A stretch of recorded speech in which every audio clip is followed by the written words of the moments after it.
asalaamaaleykum mbokk yi ñëw dikkaat ba tey di leen fas yéene leeralaat ba tey li ñu bàyyi woon démb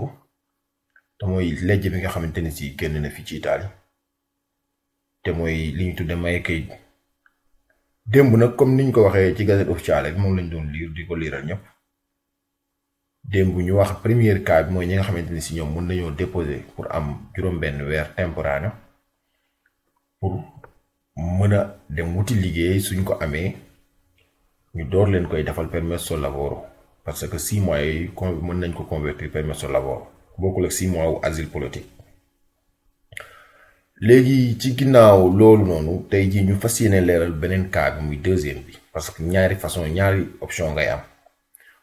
ndax wala ñaar la ñuy may kayit parce que ni ma ko waxoon démb loi du wax maanaam li nga xamante ne si mooy individuellement nit ku ne ni muy mel.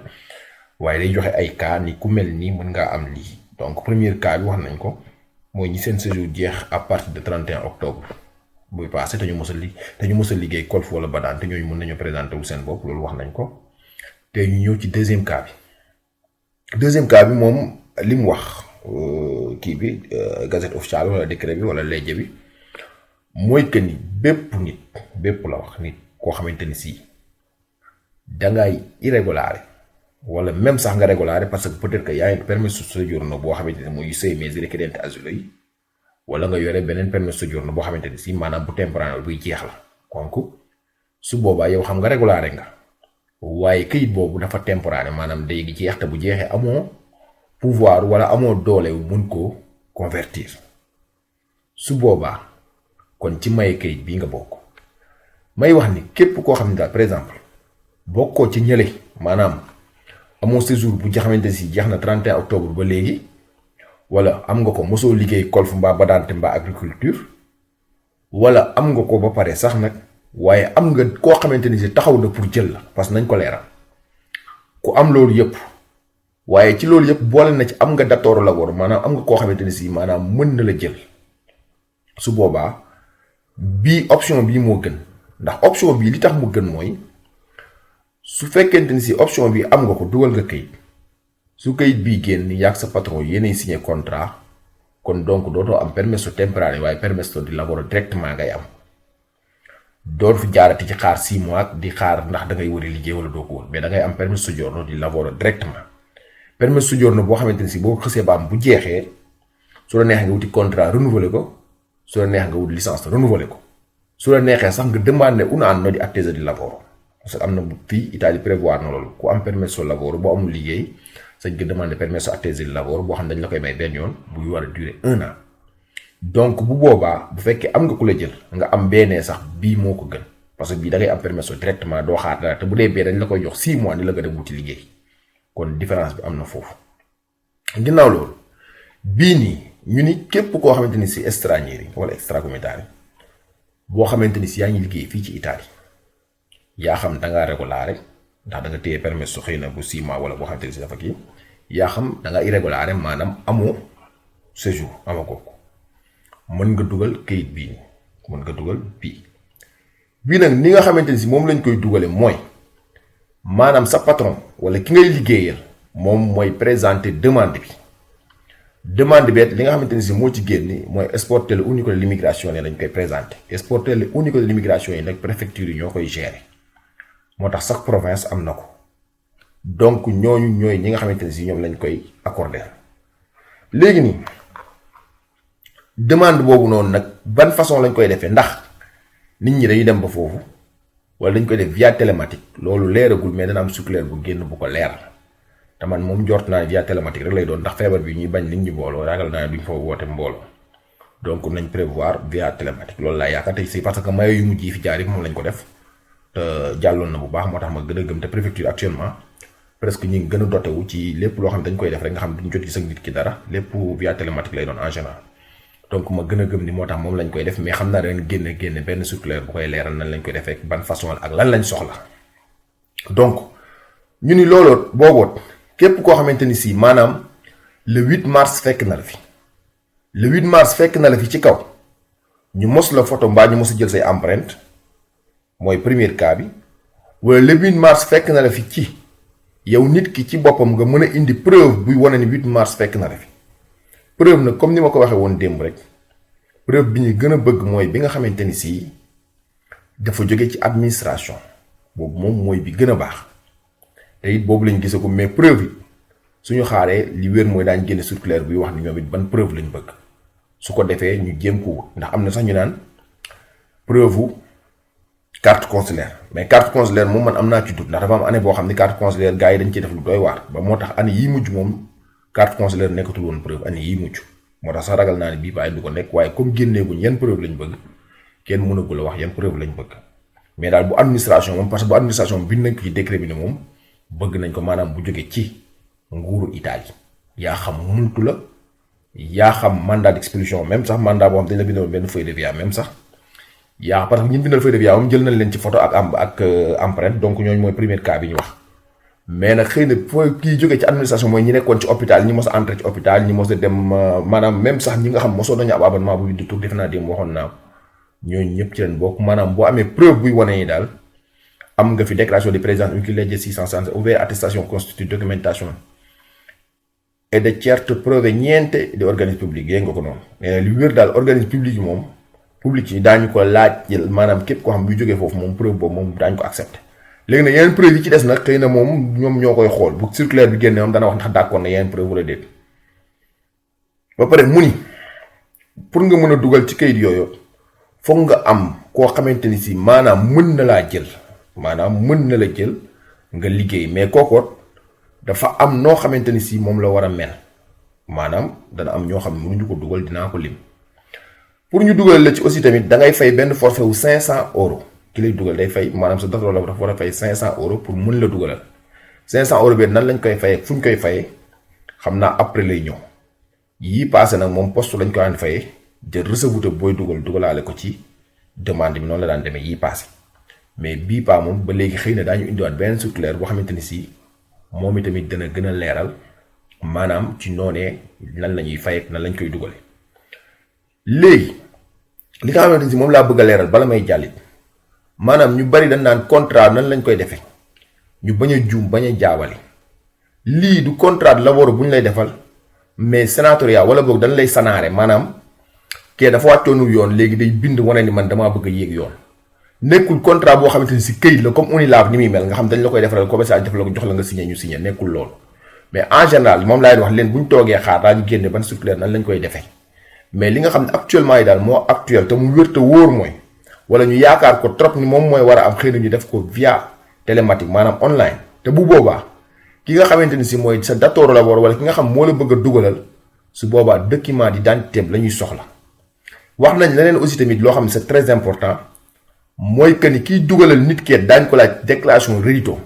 maanaam ñaata lay gañe ci at bi ndax loolu aussi tamit dafay déterminer maye bi ndax mooy wax ndax yow mën na la fay wala mënuñ laa fay déclaration rédito boobu année yi jàll daan nañ fixé ñaata la nit ki war a am door a mën a dugalal nit moo tax gëm naa ne année bii daañ ko def waaye ba léegi it génnagul ndax am yenn circulaire yoo xam fokk ñu génn ñoom ñooy leeral mbir mi yooyu nag bu ñu xaaree fi léegi fan yu néew xam naa dana génn su ko defee kenn ku ne da nga xam ñaata la sa datoo labor mën a am loolee nag ki nga xamante ni si amu ko matalu ko bu xëy na bu taqalee ni ko la famille yaayam ñoom ñëpp ñu am lu ko matit daañu mën a dugalal nit mais ba léegi kenn waxagul somme bi ñaata la moo tax it kenn mënagu ci wax dara lu wóor waaw ñooñu daal ñoo war a am ci këyit bu bees bi bis bu ne nag nit di ma laaj ndax mën naa ci am ndax mën naa ci am ndax mën naa ci am moo amul yéen ñëpp yéen a ci mën a am ci kaw ngeen di liggéey ci ñetti secteurs yi muy li ñuy wax agriculture mooy mbay ak napp ak sàmm wala li ñuy wax badante mooy ñiy dimbale nit ñi nga xamante ne si maanaam mënaluñ seen bopp mooy ñi leen di dimbale wala kolf mooy képp kuy dimbali nit ci liggéeyu këram ñetti secteurs yi lañ may këyit donc li may wax mooy ñett yi képp ku ci bokkul mën nañ li lejj bi dalaa dàq waroo cee bokk waaye nag la may wax bis bu ne laay wax mayam këyit moom naka jekk ba àdduna di àdduna ba tey dañ koy lijjanti soo bokkul ci secteur yooyu jéem a la ñëw bokk ci secteur yi surtout liggéeyu tool moom am na fi ñu ko am bu baax ndax am naa sama benn mbokk sax moom li mu wax mooy képp koo xamante ne mën ngaa lijjanti ba am 6 mois bi moom soo ko waxee am nañu koy wutloo ay nit ci tool te kooku usine bu mag la diitaa bu mag la nee na bu boobaa moom ku bëgg mën na ñëw mu demal yóbbu waaye nee na actuellement nii nag mënu faa yóbbu kenn te fekk na fekk amoo séjour loolu pour wan leen ne liggéey tool moom am na fi wax dëgg yàlla te liggéeyu tool moo tax ñuy maye këyit bi kon nag nit ki dalay jaral nga bàyyi secteur ba nga ne dem ci secteur bii maye jéem faa liggéey ngir nga am ci këyit yi ndax am këyit moom bokkul ak len te yemul ak len ba tey léegi ñi nga xamante ni si neen ñoom mënuñu ñoom bu ñu dugalee këyit kenn du ko nangu non sono ammessi alla regolarizzazione i cittadini stranieri maanaam ñi nga xamante ni si bu ñu dugalee këyit kenn du ko nangu li lecc bi wax ñi nga xam moom dàq na maanaam seen këyit maanaam ñooñu lañ naan ñoo ci bokk ñaan ndax man ci laa bokk nee na lii bu la dalee yow stranieri bi yow mi nga xam yaay dugal këyit soo dugalee ñoom nee na duñ la jox këyit ci liñ wax mu ni nei chi confronti è stato emesso un provvedimento di espulsione ministeriale fii nii tamit dégg naa nit ñi di fi wax loo xamante ni si man jàpp naa ne ak njuumte la maanaam ku am feuille de via mbaa nga am mandat d'expulsion neen doo am ci kayit yi legge bi waxul loolu nañ leen déglu parce que phrase dafa am solo pour ba phrase ba terminer moo am solo dafa ni nei chi confronti è stato emesso un provvedimento di espulsione ministeriale per c'est très important per ngir ragioni di ordine pubblico e sicurezza dello Stato dégg ngeen ko kon koo xamante ni si maanaam amoon nga feuille de via amoon nga mandat d'expulsion maanaam teewul nga am ci kayit yi waaye dafa ni su fekkee amoon nga provvedimento espulsione maanaam dundoon na feuille de via wala ñu waroon la expelir ci région yoo xamante ni ordine public la maanaam kuy turbale wala yooyu nga xamante ni si da ngay indi woon problème baa nga am ay problème bañ expelir pour ordine public nañ ko xam loolu du rek ñu daje yow ci mbedd mi contrôler rek yóbbu la bindal la feuille de via non loolu tey kenn am kayit loolu sax preuve la sax d'ailleurs pour nga am kayit loolu dafa sax dëggal pour nga am kayit mais su fekkee da nga doon turbale ordine public ñu def la ci mandat d'expulsion nga xam ne bii sax ba li mu wax sax bii expulsion ministérielle sax la wax bi en général sa ministre bi sax lay expulsion boobu di jóge yi ci ëpp na ci préfet lay jaar nee na ñu boo ñooñu ñoo dul am kayit bokkul ak feuille de via kese bu ñu la bindal ñi ndax dañ laa contrôler ci mbedd mi wala da ngaa dox ci mbedd mi amoo woon kayit ñu contrôler wala nga amoon séjour ñu nangu sa passeport bindal mandat d'expulsion ñooñu ñëpp du tee ñu am ñooñu sax d'ailleurs loolu ñu def moom preuve la donc bii dafa ni ordre kuy turbale ordre public moom lañ moo ci mun taam de la sécurité de l'État wala ñu di jiin terrorisme ak genre yooyu ñu daan def bu njëkkoon daan nañ jiin surtout suñu mbokki ndaar moo ci ëppoon moom dañ leen ji ay yooyu dañuy def terrorisme wala ñuy def yooyu ñooñu kuñ ci expelir mënoo am ci kayit ovvero voilà di coloro che sono destinati di provvedimenti in materia di antimafia ou misure di prevenzione wala loolu sax xam naa ne moom sénégalais gëw ma ni kenn am na ko ak gambien moom ragal jafe na trop ñoo xamante ni si dañ leen expliqué parce que dañoo laaloon ci mafia bi maanaam bu fekkee da ngaa mos a laal mafia Italie wala nga bokk dara ci mafia bi ñu expliqué loolu itam mënoo am ci kayit yi ou mesure di prévention ovvero di terrorisme international wala dangaa amoon te loolu mooy la may wax ñun yii nii presque man damay wax naan moo tax man leen kayit yi ñëpp ci mën a am ndax ñoom yi ñuy wax man yi ñu wax danaa leen liral yëpp nag yi ñuy wax moom gëmuma ni Sénégal dana ko am nee na bu fekkee ne dangaa mos a laal ci mafia bi wala nga amoon maanaam au niveau international ci àdduna bi yëpp ñu expliqué woon fenn parce que da nga amoon problème ak terrorisme nee na kon doo mën a am ci kayit yi kooku la wax ñooñu defe naa ni moom li ci Sénégal di nekk bokku moo tax ku am feuille de via kese ak mandat d'expulsion bu yomb nii kese comme yi def contrôle mbaa ñu nangu sa kayit loolu teewul nga am kayit li muñu ko ci. Deuxième bi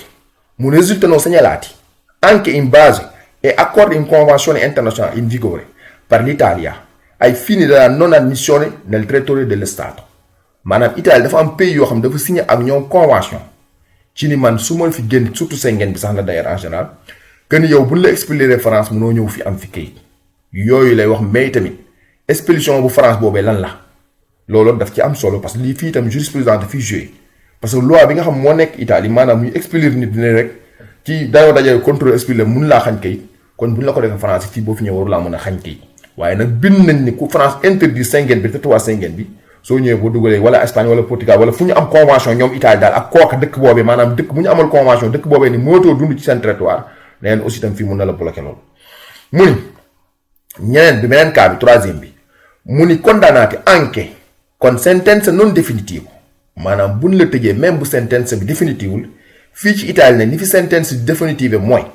maanaam fii Italie da ngay dem premier tribunal maanaam tribunal bu njëkk bi da nga fay dem maanaam buñ la jàppee jiiñ la dara ñoom dañuy jàpp ni maanaam yow loolu innocent nga ci fileeg sentence ba définitive maanaam fileeg jugé wuñ la définitivement nag ci lenn lay njëkk a ñëw boo demee première instance buñ la tëjee su sa avocat deful recours am na temps bu muy duré bu ko duré moom léegi sentence bu définitive na mais su sa avocat defee recours dañ lay yóbbu cour d'appel aussi itam boo fa demee su fekkee ne si jugé nañ ni yow def nga nangam su sa avocat deful appel ci durée boobu ba mu ko war a dafa am ay durée xam maîtriser moom moo tax dama ci wax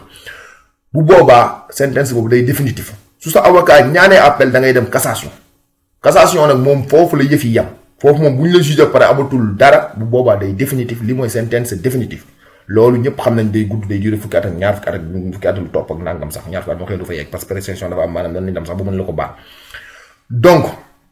mu ni képp koo xamante ni si maanaam mos nañ laa tëj même bu définitivul maanaam premier tribunal bi rek moo la tëj sax même bu définitivul même su avocat la koy remettre ko yëpp munoo am ci kayit yi su fekkente ni si maanaam dañ laa tëj ci reato di cui l'article 380 article 380 moom naa leen man ba mosumaa gis sénégalais bu ko def waaye nag comme àdduna bi léegi dafa yéeme te ñun léegi sénégalais ñu nit maanaam suñu mbir dafa doy waar moo tax mënu maa wax ne benn Sénégal def waaye déglu leen article 380 lan la codice pénal ou per delitti contro la libertà personale, sequestro di persone, violenza sessuale, atti sessuali minorenni, corruzione di minorenni. waaw yooyu mooy yi nga xamante ne si wax na ko maanaam tamit képp koo xam ne tëj nañ ko koo xam dafa xañoon nit liberté xañ nit liberté nag mooy maanaam koo xam ne dafa séquestré woon nit séquestré nit fii nag Italie moom xam naa du ma ci dugg sax mais séquestré nit lu fi yomb la nag moom parce que fii dafa am façon yoo xam ñoom séquestré lañ koy jàppe soo tëjee nit ci foo xamante ni si sa kër bu fi nit ñëwoon nga tëj ko fi sax te moom bëgg génn mënul génn bu wooyee karabee ñi kii dafa maa séquestré loolu séquestré personne dañ ko tudde loolu dafa yaatu même oto nit sax boo ko baaree pour mu jàll sax mën nañ dem ba tudde ko loolu maanaam fu mu waroon génn nga tëj ko fa sax yooyu yëpp moo tax nañ ci def attention séquestré personne da ngeen xam ne séquestré personne ni ñu koy wooyee moom lu yéeme la maanaam tëj nit ci lu dul volontaire loolu la ñu koy séquestré personne neneen bu fekkee ne si tamit da ngaa def violence sexuelle moom ñun ñëpp xam nañ ko maanaam nga forcé nit tëdd koog gaañ nit ci tëdd koog yu mel noonu wala acte sexuel ak code mineur ni wala nga mos a tëddee gone gu ndaw koo xam mineur la loolu yëpp moo leen kuñ ci tëj même bu fekkee définitive nga am tribunal moo la tëj première instance rek yow munoo am ci kayit yi corruption di minoré ni maanaam kuy corrompre minoré ni xale bu ndaw nga corrompre ko sant ko dara def loo ko ndax xaalis boo ko may wala loo ko digga wala loo ko corrompre loolu aussi bu fekkee mos nga ci am condamné munoo am ci kayit yi mu ni per reati inerenti stupefacente kooku nag moo ci am solo nee na bépp reyaatu maanaam bépp képp ku mos a jaay drogue ñu tëj la ci même su définitive li maanaam munoo am ci kayit yi kooku wax nañ ko reyaatu boo xam ne da nga mos a jaay stupéfiant ou il favoriscimento dell'immigrazione clandestina finalizzata alla prostituzione wala ngay favoriser maanaam loolu moom suñu mbokk Nigéria yi moo ëpp lu ñuy dal li mu leen dal maanaam nga fiy dugal ci ay nit maanaam dugal favoriser pour indi fi nit maanaam pour def loo ko muy taxaw ci mbedd mi maanaam muy def ci muy càggatu nañu wax baat bi daal parce que man moom damay bëgg wax baat yi muy leer loolu aussi tamit dañ ko ciy tere ou di mineur à impegnare attività illicite wala ngay forcer xale bu ndaw boo xam mineur la pour muy def loo xamante ne si waru ko def ci yoon ñooñu ñëpp kuñ ci tëj première instance bu la tribunal moseet waxuma na nga def ko rek yow mos ñu laa tëj boobu mu la fi la tribunal première instance moom tëju la jàpp nañ ni yow loolu nekkoo ko mais bi il suffit que ñu tëj la benn yoon même sa avocat bu ñaanee après nee na kii yëpp mënoo am ci kayit yi quatrième personne bi mu ne risulta una minaccia per l'ordine pubblico o la sicurezza dello Stato si valutano le condanne anche per article 381 maanaam nee na képp koo xamante ni si itam gis nañ ni da ngaa mos a troubler ordre public bi wala sécurité état bi da nga ko mos a def dara lu ci jege yooyu man pour man Sénégal du ko moo tax dama ciy sonn sax nee na nag bu boobaat lii mën na la xañ kayit lii nag presque bi ñu wax moom presque day dem sax ci article 381 mu ni datore lavoro yi nga xamante ni mënuñoo dugal nit ñi nga xamante ni si mënuñoo dugal léegi nag li neex nag mooy suba ak jàmm ak salaam wala léegi ci guddi gi sax da nga dégg léegi ku la woo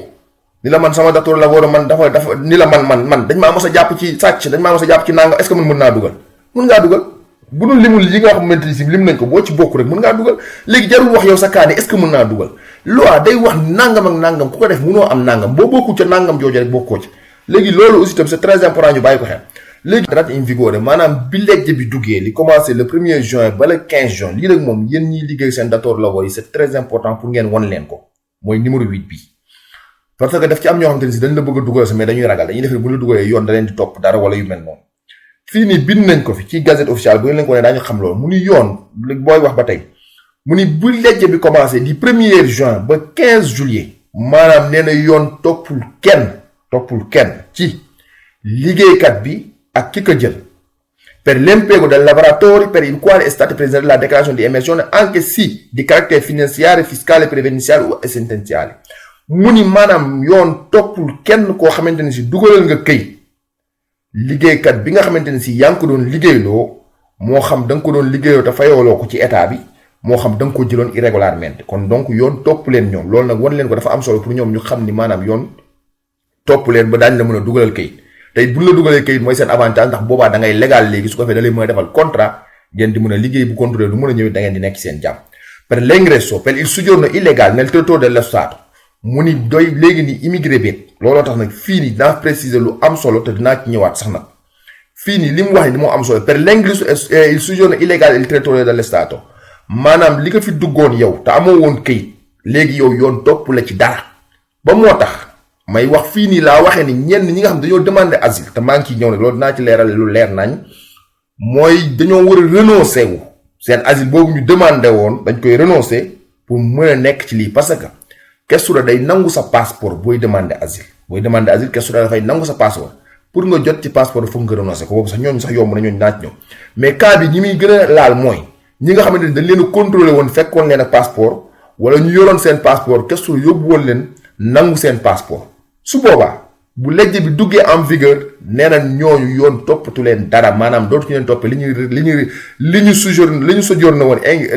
woon illégalement nel territorio dello Stato su boobaa ñooñu yoon dootu leen ko topp moo tax boobaa di nga mën a dem récupérer ci sa passeport yéen ñi nga xam ni Questura ñoo téye seen passeport.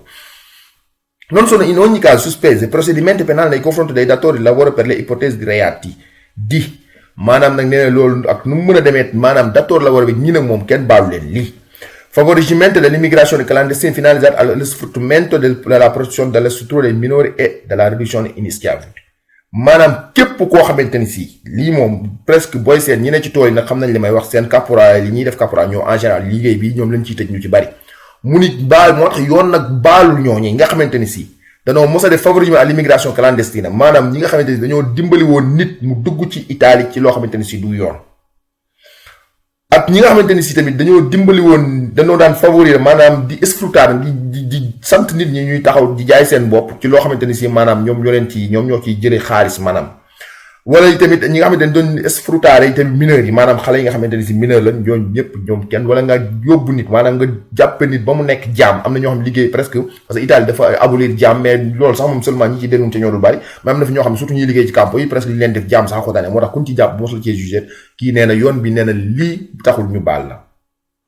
intermédiazione illicite e sfruttamento del lavoro képp koo xam ne tey mos ngaa def maanaam intermédiation caporal sax la ñuy wax maanaam ngay topp nga ne ci diggante nit ak nit pour ñoom ñaar ngay liggéeyloo kii te kenn maanaam jaaruñu yoon ñoo neen duñ leen ko baal.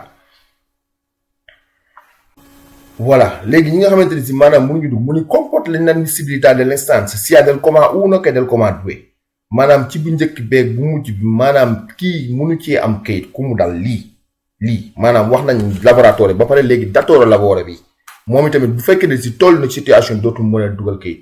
mu ni limite nel caso di conversione del permesso di soggiorno la condanna anche non definitiva del datore di lavoro maanaam képp koo xamante ni si sa datore di lavoro sa patron jël na la su fekkente ni si am na condamné nay ultimi 5 années 5 années yii pass su fekkee mos nañ ko cee condamné moom ki lay jël moom ki nga xam mooy datore di lavoro su fekkee mos nañ condamné ci 5 années yii pass per reati di favoreggiamento dell'immigrazione clandestina finalizzata dalla prostituzione al sfruttamento di minori ovvero per riduzione di schiavitù per l'inammissibilità illicita mooy la mu waxoon fee rek maanaam képp koo xamante ni si maanaam da nga daan sfruttare nit mineur bu fekkee mos nañ la wala ngay favoriser immigration clandestine maanaam di dimbali nit ñu fiy dugg ci loo xam dafa illégal ñu mos la ci tëj ci 5 années yii passé wala maanaam jigéen ñi taxawaalu nga leen di dimbali ba nga leen di sfruttare maanaam sfruttare mooy den exploité loolu yi tamit maanaam ñooy bu fekkee mos nañ la cee tëj rek mënoo cee bokk article 603 che chi copre alla propria dipendenza lavoratori privi di permesso di soggiorno o con permesso scaduto maanaam képp koo xam 5 années yi passé mos nañ la tëj ci moo tax lii nii boo ko seen datoo man pour man daañu sawar ci dafa leen kayit nee na képp koo xam 5 années yi passé mën na la tëj ci nga téye woon ay nit di leen liggéeyloo te amuñu woon permesso di soggiorno nga téye maanaam ban jàpp la nag quoi mais ñi fi liggéey ñu am permesso yu bari na mais fi léegi jàpp ñu la ba tëj la ci moom nekkul problème mais fi leen ni 5 années yi bu fekkee mos na la tëj ci loolu rek nee na moo ñoolu tamit day tax doo mën a dugalal nit kayit mu ni la mancata sottoscrizione del parte del datore di lavoro limitamento di caso di conversione di permesso di soggiorno per motivi di soggiorno in lavoro maanaam parce que lii nii li tam wax ko comment bii bi maanaam deuxième bi rek moo am datore moom ngay soxla ku leen dugalal mais bu dee bee soxla woo datore lavoro donc bee bokku ci Nel contratto di soggiorno presso l'esportatore unico, ovvero l'associazione mancata assunzione del lavoratore stranieri, salvo causa di forze maggiori non imputevole al datore lavoro. maanaam lii moom sax moom loolu lee la wax daal ñekku maanaam datore lavoro boo xamante ne si day favoriser ay immigration xanaa ñooñu rek ñoo la mën a dugal mu ni fii tamit datore lavoro lay assuré moo tax gis ngeen lii nii ngeen tiire ko wan leen ko ñi ngeen di liggéey dafa am solo parce que da ngeen di assuré ñoom ni yéen li ñuy def nii maanaam amul problème parce que ñu bari tubaab yi ba dañoo ragal dañuy def ne bu ñu la ko defee tubaab dañ leen fay fekk dañ leen contrôle mais presque lenj bi daf leen assuré ni lii amul problème su fekkente ni si ñoom kon nañ ba signé ak yow même fii nii gis naa dañ fiy titulaire dañ fiy dimbali aussi itam ñi daan parce que ñu bari daan nañ gis ni dugalal leen këyit su leen dugalalee këyit ba pare day daw dem yoonam day daw presque ñu bari fii dañoo am problème bu këyit ndax looloo tax dañ leen daan dugalal daal nga jël koo xam ne daan jël 30 personnes dugal bis bu ñu leen convoqué du ko gis moo tax fii aussi tamit yoon bi di wax ni maanaam kun fi topp aussi tamit maanaam bu signé contrat bu signé bi jotee signé këyit pour ngeen am contrat yéen ñaar maanaam ñoom ñu leen topp ñu leen dara fekkente ni si continuer nañ ba signé contrat ba pare ba signé contrat ba pare mais su fekkee dañoo daw ci diggante bi ñoom yoon mën na leen topp dara moo tax foofu moom man la jëm ni ma ko liire fii moom neex na ma trop léegi nag ma ñëw di loolu daal la wax ci ñi nga xamante ni si ñooy dugal def naa fàttewuma dara gazette officielle parce que dafa gudd nag xam naa du ma leen mën a liiral lépp mais li ci am solo laa leen wax dinaa ñëwaat ci yeneen yi nga xamante ni si tamit moo ci nekkat mu ni svolgere attività lavorative soggiorno legittimamente del territorio dello Stato waaw def naa lii tamit am na ci solo trop mu ni all'atto della presentazione della domanda la questura rilascia un'attestazione che permette fino a eventuale comunicato dall'autorità pubblica sociale maanaam nee na ñi nga xamante ne si mooy ñëwoon démb dañoo dugal ba pare dañoo dem questura laaj maanaam ñoom permesso temporaneo nee na ñoom bu ñu amee permesso temporaneo ba pare nee na questura da leen di jox benn attestation loolu moo tudd ricevuto boobu mu leen di jox nag moo tax ma leen ku ne war na ci dugal parce que ricevuto boobu mu leen di jox moo tax nee na ricevuto boobu da nga leen permettre da nga leen may ñu mën a séjourner légitimement nel territorio stato maanaam Italie léegi fu leen fi neex dem séjourner fi légalement ku leen contrôler da leen bàyyi ñu dem seen yoon mun di svolgere l'attività lavorative subordinata nei settori specificati scusami nee na maanaam ñoom i tamit seen ricevuto boobu ñu yor attestation boobu yor nee daa leen may aussi tamit ñu mën a liggéey ci secteur yi nga xamante ne si ñoom lañ lim fële muy golf ak badante ak agriculture ci yooyu rek lañ mën a liggéey su ñu amee ricevuto boobu ci yooyu rek lañ mën a liggéey muy di presentare l'eventuale demande di conversione del permesso temporaneo il permesso di lavoro subordinato maanaam may nañ ko su amee contrat permesso boobu nga xam dafa temporaneo maanaam pour 6 mesi kese la mu soppi ko permesso lavoro loolu may nañ ko iscriversi al registro anagrafico professionale del centro per l'impiego per l'acquisto dallo stato di occupazione e esecuzione dello stato di cui in commento maanaam may nañ ko aussi tamit moom mu mën a dem fi nga xamante ne si mooy centro impiego fi ñuy binde maanaam pour def désoccupation maanaam fekkoon ku doon liggéey la ba liggéeyam jeex dana mën a demander désoccupation kookee noonu su ki amee kiiw 6 mois bi foofu loolu la fi wax pour li nga xamante ne may nañ ko koy am waaw leneen li ci amaat solo ba tey mu ni nel muro della procedura di emergenza lo straniero non può essere espulso salvo i casi di chi la coma 9 ustia colore allora mu ni ki nga xamante ne si maanaam dugal na këyit ba pare nit ki su dugalee këyit ba pare ba am ricevuto boobu mbaa ka ca des dugal am attestation boobu nee na bu boobaa kenn mënu ko génne réew mi kenn mënu ko expellere maanaam kenn mënu ko expulso lu dul ni nei cui confronti è stato emesso un provvedimento di espulsione ministeriale per ogni ordine pubblico e sicurezza dello Stato, ovvero di coloro che sono destinati di provvedimenti in materia di antimafia o misure di prevenzione ovvero di terrorismo internazionale maanaam lu dul ni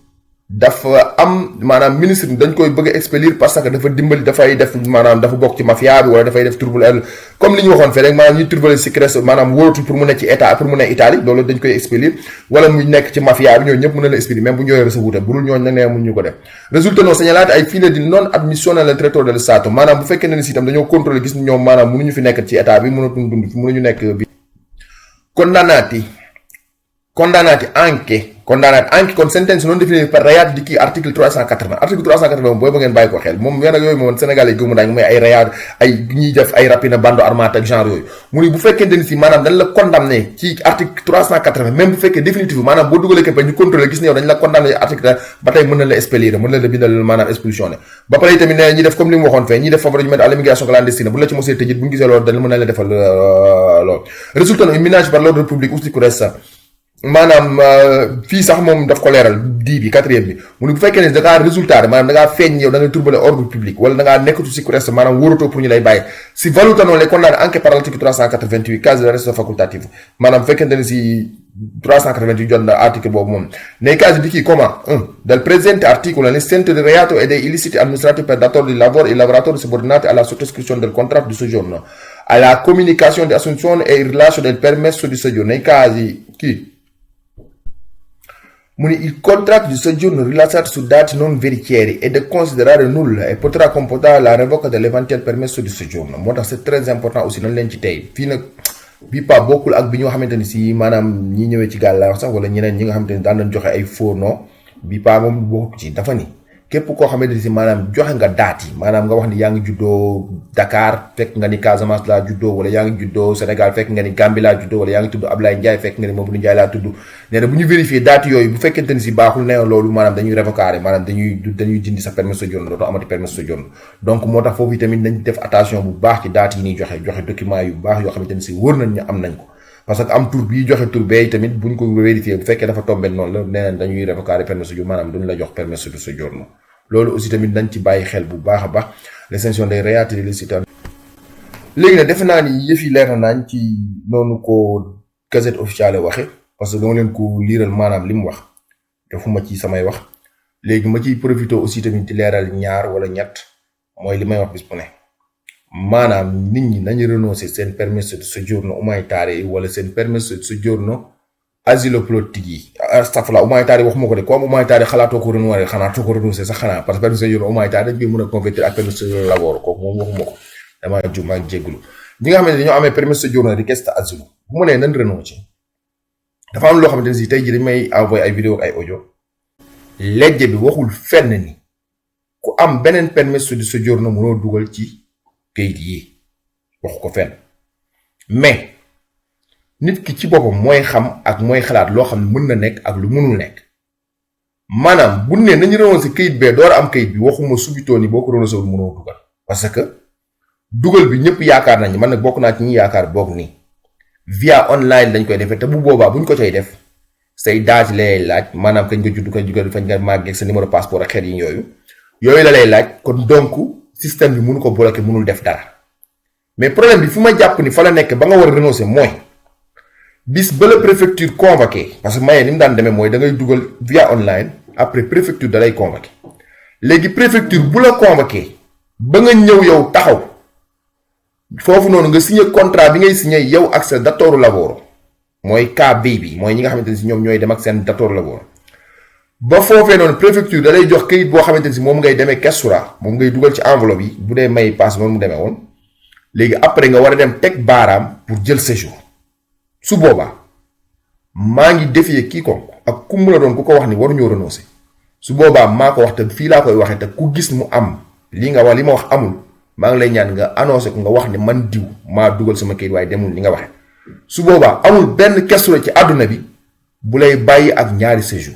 non existe force Kestura même bu la Kestura waxul force dañ lay renoncer loo sa asile politique ba nga déposé woon wala dañ lay renoncer loo sa article 31 ba nga déposé woon wala dañ lay renoncer loo sa permesso di cura ba nga amoon nga xam 6 mesi la wala dañ lay renoncer loo bépp beneen permesso di soggiorno boo amoon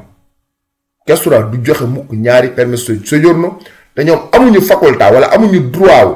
cancellare benn di bàyyi ba ca des donc yow sa bopp la ñuy wax ne dama renoncer permesso di soggiorno nangam ba nga amoon wala dama renoncer richiesta ba nga amoon su boobaa nag loolee laa leen da ngay renoncer far force permesso ba nga amoon door a mën a am beneen permesso soo ko renoncé wul mënoo am beneen permesso loolu laa wax te du ma sa dañ di ko wax leneen li ci des ñi nga xamante ni si dañoo demoon cassation ñu dem cassation ñi nga xam seen permesso yi dafa continuer ba yegg cassation ñooñu noonu li may wax mooy cassation moom ñi ci ëpp ñun ñëpp xam nañ bu dee fukk juróom-ñeenti en général du jàll mais cassation moom li ci neex mooy mën nga fa jëlee ak juróomi at moo tax bu boobaat ñoom Kestura duñ la renoncer loo cassation parce que bu ñu fàttalee